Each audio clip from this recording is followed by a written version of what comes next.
The Moving Iron Podcast is brought to you by these great sponsors. Are you looking to value your equipment more accurately, target the right buyers and close more deals, reach your ideal customer? Then look no further. Fusable isn't just about ag data, it's about action. Our best-in-class solution empowers you to value your equipment accurately, make informed decisions, and find the perfect prospects. Ignite your dealership's growth at fusable.com/movingiron-podcast. Out in the field, every decision counts. You wouldn't plant without testing your soil, so why would you prospect blind? Introducing EDA, your one-stop shop for ag equipment intel. EDA goes beyond specs and prices. You get deep dive data on every piece of equipment like UCC filings that help track ownership changes and uncover potential sales leads. D&B firmographics, which help you understand the financial health and buying power of potential customers. Market trends that help you stay ahead of the curve, and insights on equipment demands and pricings. With EDA, you're not just looking at data, you're seeing opportunity. Find the right buyer, sell smarter, and build lasting relationships. Visit edadata.com for your free demo and unlock the power of knowledge. For over 80 years, Iron Solutions has been your go-to data source for ag dealers, lenders, and manufacturers. Get powerful appraisal and value forecasting tools that fuel profitable decisions anytime, anywhere.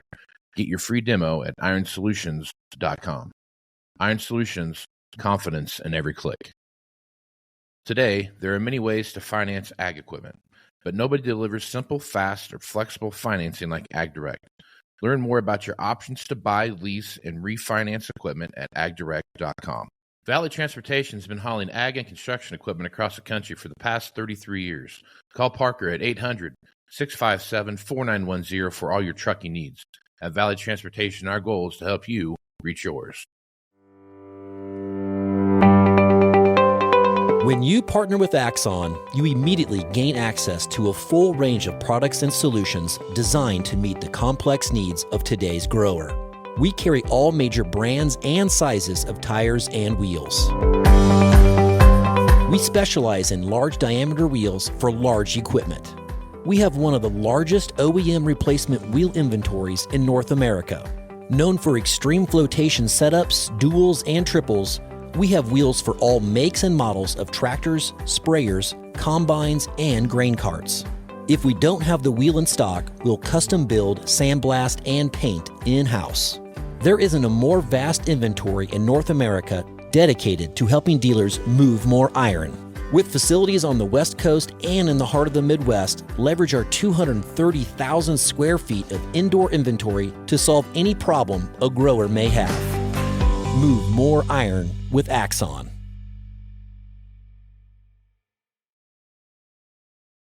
Moving iron in the 21st century. Hard-working people working hard for you and me. Moving iron time and time again. Through the years you'll find us here.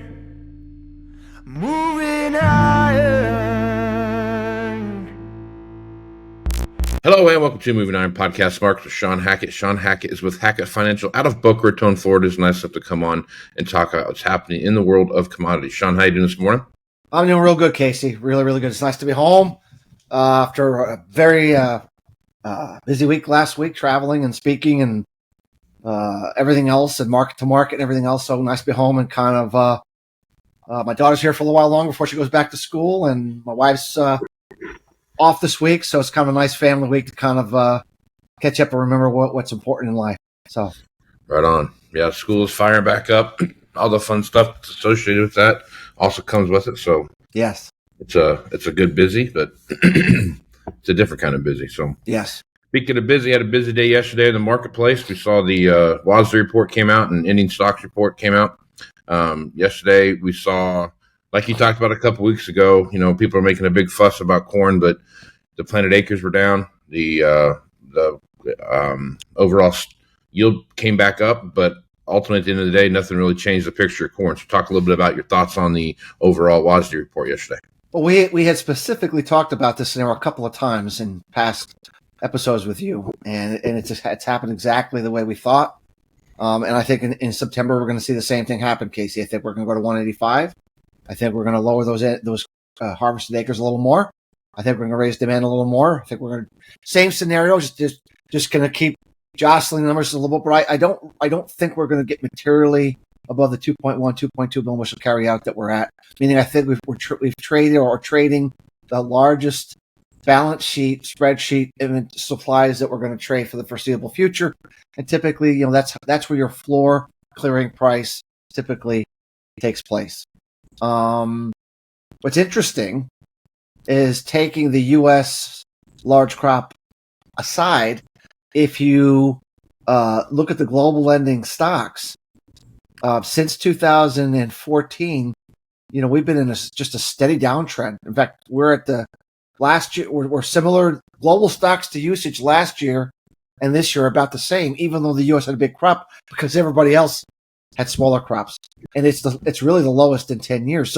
So despite everyone being like hyper bearish corn because of the U.S. supplies, and I understand the short-term psychology, the global picture is really quite bullish, meaning I think we're going to see demand continue to ratchet up. Very good exports again this week, corn, and nobody else has corn. We do. It's really a good situation once the corn price starts to rally post-harvest. And remember, we're even though the first half of the growing season is not where most of the corn is grown, because second crop corn is where 75% of the corn is grown. We are looking at Dust Bowl type subsoil moisture readings in 3/4 of Brazil, especially where they grow the second crop corn. It's not going to move the market, because we're not growing most of that corn yet. 25% of it we grow this time of the year, but we need to keep an eye on that because, if we get into February, that could be a market mover for corn. And they might have this 2 years back to back of really poor crops. Once again, not a market mover anytime soon because of how they partition their crops. The first half of the growing season is all about soybean production. 75% of all soybean production is grown in the first half of the growing season. Planting season September to November. We pod set in December, and we start harvesting in January. So soybeans are the ones that we're really going to focus on. For the other things like coffee, very, very important. First half of the growing season because of flowering. Sugar, very, very important. It's the first half of the growing season for them. Even orange production for orange juice, that are produced for orange juice production, very important for the flowering in the first. So these are the crops that are more impacted by the first half of the growing season. Corn, not so much, but in my opinion, corn is going to be a demand-driven story right now because I just think demand is going to rip. And now that people are we're getting into a very tight range of what the supply for corn is going to be, and once the buyers get a handle on that, then the hand and mouth buying stops, and they start saying, "Let's get 6 months coverage. Let's start extending coverage. We know where we're at. Market's not going lower. We need to get some on," and then you get a demand-driven market, and then whoever doesn't have to sell at the combine in the United States puts it in the bin, puts a digital lock on there with a few Bitcoins, and no one's going to get their hands on it until next year. And that's your post-harvest rally. So feel really good about corn. Wheat, it's really a very similar situation, other than there's a geopolitical component there for wheat. Never can predict when, if, but things are getting less stable in that region right now in the Middle East and Russia. Things are getting less stable, not more stable. We're heading into a chaotic, contentious election. Our current president may or may not know who he is. And so it's a really crazy time to think about if I'm a strategist, foreign strategist in a foreign land that doesn't like us. What an interesting time to do something bold. Because I think they might see an opportunity where we're just in a really weak position right now, Casey. Very weak position. And wheat's got a real geopolitical component. And even though Russia, Ukraine soils are not as dry as Brazil is, they're in the low 10 percentile of history, which isn't fantastic. I don't see a lot of rain going into September, and they're going to go start planting that crop in September for both Ukraine and Russia. And so how many acres are they going to get planted in very, very dry soils with very, very poor prices and geopolitics in chaos? I think there's going to be, and then whatever they do get planted, what kind of stands are they going to have with that kind of soil? What kind of condition are we going to go into dormancy with? It's very, and then you come out of dormancy with that kind of situation. And we saw what happened last year with drought and frost. They could be looking at a second year of poor crops. I really believe that the catalyst, the next, beyond strong demand, which we're seeing, I really believe the next beyond geopolitics, the next big catalyst is some form of export restrictions coming from that area. Russia, Ukraine, saying, look, we're worried about our supplies. Our domestic prices are super high, which they are. We're going to restrict exports. We're just going to put a quota on them. And I think that's your next big catalyst here, beyond some kind of a geopolitical event, and just flat out just strong demand. We've put the winter crop away. It's over. We're done. We know the size. Remember, they lowered the ending stocks in this report pretty substantially. So we've traded the largest supply for wheat. We're about to put away the spring wheat crop, but what really drives wheat is the winter wheat market. So once again, really comfortable that we've traded the highest spreadsheet supplies on wheat.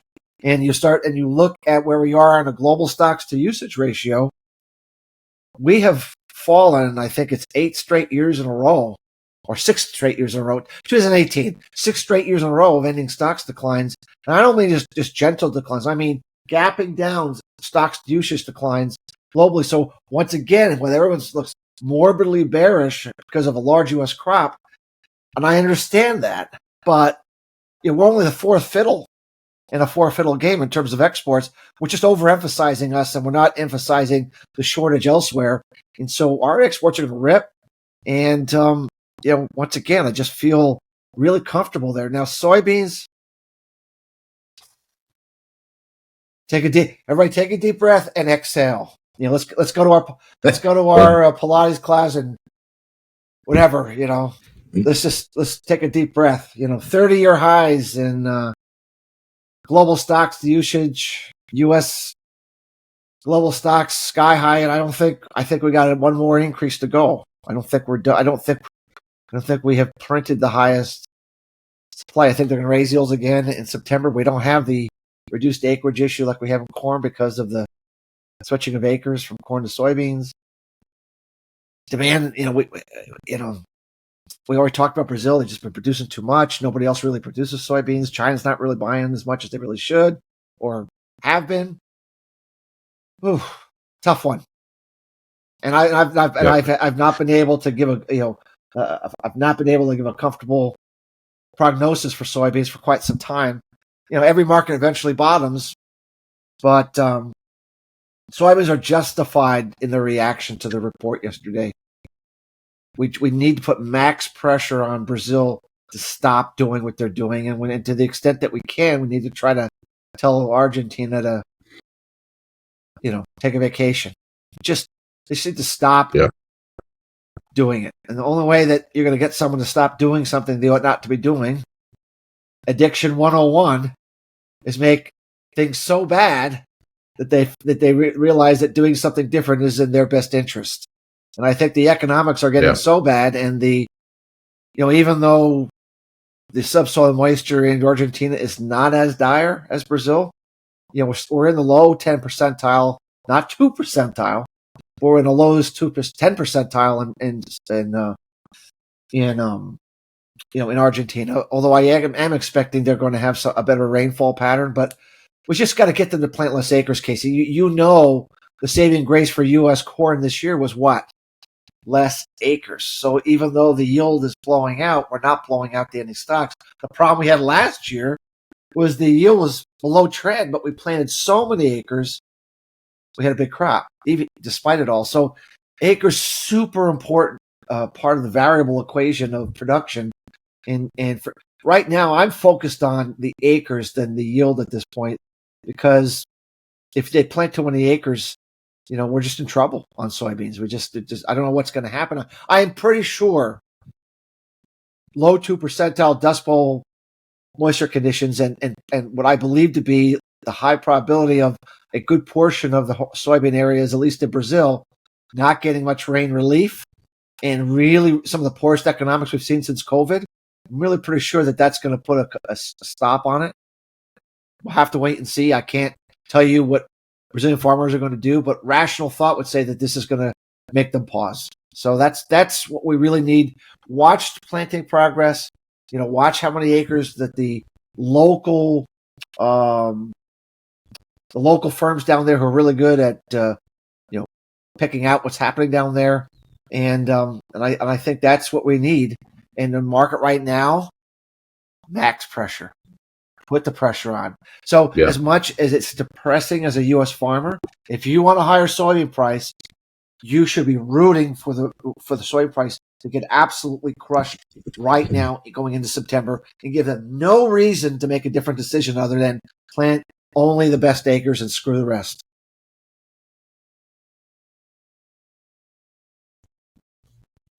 Yep, good point there, Sean. Let's talk about the cotton market real quick. Cotton made a huge rebound yesterday. The market was expecting 17.02 million bales, and they came out with 15.108 million bales. So roughly 1.8 million bales worth of difference there. So you saw a huge run up in cotton. Cotton has been beaten up here quite a bit of late. I guess, Sean, your reaction to that? Cotton is a classic market that is bottoming. It hasn't really turned up, where you could say it's confirmed a low, but we're at a very, very, in my opinion, I believe we've traded the largest cotton supplies on paper. I know I keep talking about this. Remember, there's the spreadsheet supply and there's the actual supply that we're going to have next year, right? So just as an example, between 2013 and 2020, I think 4 or 5 different years, we were projecting 3 billion bushel carryout for corn. And we never had 3 billion bushel carryout for corn because of mistakes with demand, mistakes with yield, mistakes with acres. We never had a carryout greater than 2.3, I don't think. So which means we can trade anything we want right now. It's fantasy. It's a spreadsheet. It's just a projection by USDA, who are no more accurate than the monthly jobless numbers that they revise every single time a month or two later by a lot. So it's just a spreadsheet. It's not reality. So cotton has been trading with this spreadsheet's large supply, mainly because of weak demand, because of the worry over the global economy. Understood, right? But Jackson Hole's coming up here on August 22nd. That's where all the supposedly smartest and highest synaptic pathway brains in the world regarding finance and global affairs and central banks get together, and they tell you, first of all, how really, really smart they are, how beautiful their girlfriends are, and what they're going to actually do to save the world. And, we've already seen some rate cuts around the world already. The Fed has been clearly indicating that they're ready to do so. A lot of the private interviews that have been coming from individual Fed members that get released have been suggesting being friendly to a rate cut here in September. Cotton, if you look at all the ag markets other than lumber, is one of the most sensitive cyclically to perceptions over global and U.S. economy. So larger supplies on a spreadsheet, and I think we're trading the most bearish view about future economic activity. Once you start lowering the rates, you start the clock, and that there's a timeline. You start lowering the rates, and a year later, the economy is going to start improving. So cotton to me looks very interesting, and I think that market is bottoming and is probably going to start to turn up here. For those reasons, obviously Chinese demand, we see some bigger orders that will help, but the other reason, of course, is the August 15th, which is this week, starts the ascension of the hurricane season, and it peaks on September 10th, and it troughs October 15th. I mean, so it's sort of an uneven bell curve. We're we're in the mode where we are going to get more hurricanes. We don't ever go through this period without getting some. The high propensity of them, I believe. Remember, we talked about most Atlantic storms are going to go into the Atlantic Ocean. There's one out there now. Yep. And guess where it's going? In the ocean. Because of the Bermuda highs too far too far east. And so it's going to follow the ring. So I don't see the ones coming off Africa doing, they could clip the coast, but I don't see that. It's the ones that are going to be in the Gulf of Mexico that we've already had some problems with that are going to be very problematic. And those are the ones to watch. Those typically develop more inland in the Caribbean, in the Bay of Campeche, even in the southern portion of the Gulf of Mexico. Watch that area, obviously, for cotton. Texas, the deep south, southeast. We know that the last tropical system to come through the southeast just inundated cotton areas in Georgia, especially in the southeast and other areas.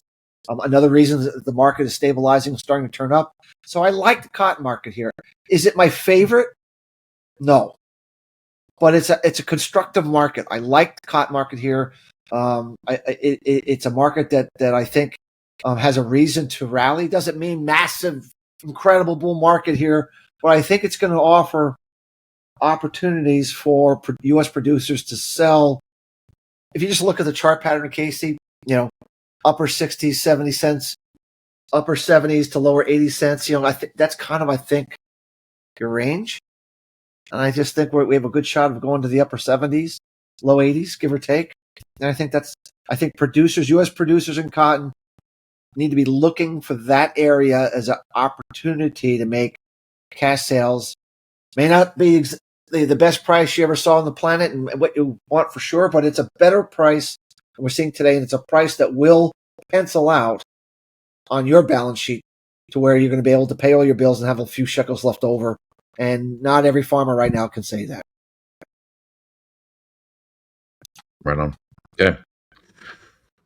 All right, Shawn, probably a good place to stop. If folks want to reach out to you and get more information about where you're speaking at and what you got going on over at Hackett Financial, what's the best way to do that? Handle for Twitter page. We just posted our market-to-market interview a few days ago. It's for those that, we don't do a lot of, like I said, we're not junkies. We're not, injecting ourselves with social media, and we have nothing else better to do with our lives. And, on the computer like this, every once in a while we'll put some stuff out. We're far more focused on giving our customers the best advice we can than worrying about being a social media star. Nonetheless, from time to time, we'll do that. We also have a website, Hackett, Hackett advisors.com, which we also do that from time to time. A LinkedIn page, which kind of mimics our Twitter page, meaning what we put there, we'll put there. Those are good places to check us out and see how we look at the world with statistics, cycles, and correlations, is of interest to those that watch your show in agriculture. Right on. Sean, appreciate you being on the podcast. We'll catch you again on Thursday. Right on. I'm Casey Seymour with Moving Iron Podcast. Check me out on Facebook, Twitter, and Instagram at Moving Iron LLC. Go to LinkedIn at Moving Iron Podcast. Check out the video version of the YouTube channel, which is the Moving Iron Podcast YouTube channel, and go to movingironllc.com for everything Moving Iron related. And while you still can, go to TikTok, and you can check us out over there. So with that, I'm Casey Seymour with Sean Hackett. Let's go move some iron, folks. Out. The Moving Iron Podcast is brought to you by these great sponsors. Are you looking to value your equipment more accurately, target the right buyers and close more deals, reach your ideal customer? Then look no further. Fusable isn't just about ag data, it's about action. Our best-in-class solution empowers you to value your equipment accurately, make informed decisions, and find the perfect prospects. Ignite your dealership's growth at fusable.com/movingiron-podcast. Out in the field, every decision counts. You wouldn't plant without testing your soil, so why would you prospect blind? Introducing EDA, your one-stop shop for ag equipment intel. EDA goes beyond specs and prices. You get deep dive data on every piece of equipment like UCC filings that help track ownership changes and uncover potential sales leads. D&B firmographics, which help you understand the financial health and buying power of potential customers. Market trends that help you stay ahead of the curve, and insights on equipment demands and pricings. With EDA, You're not just looking at data, you're seeing opportunity. Find the right buyer, sell smarter, and build lasting relationships. Visit edadata.com for your free demo and unlock the power of knowledge. For over 80 years, Iron Solutions has been your go-to data source for ag dealers, lenders, and manufacturers. Get powerful appraisal and value forecasting tools that fuel profitable decisions anytime, anywhere. Get your free demo at ironsolutions.com. Iron Solutions, confidence in every click. Today, there are many ways to finance ag equipment, but nobody delivers simple, fast, or flexible financing like AgDirect. Learn more about your options to buy, lease, and refinance equipment at agdirect.com. Valley Transportation has been hauling ag and construction equipment across the country for the past 33 years. Call Parker at 800-657-4910 for all your trucking needs. At Valley Transportation, our goal is to help you reach yours. This podcast is proudly provided by Axon, helping dealers move more iron for the past 100 years. Find out more at axontire.com. Move more iron with Axon. Moving iron in the 21st century. Hard-working people working hard for you and me. Moving iron time and time again. Through the years you'll find us here.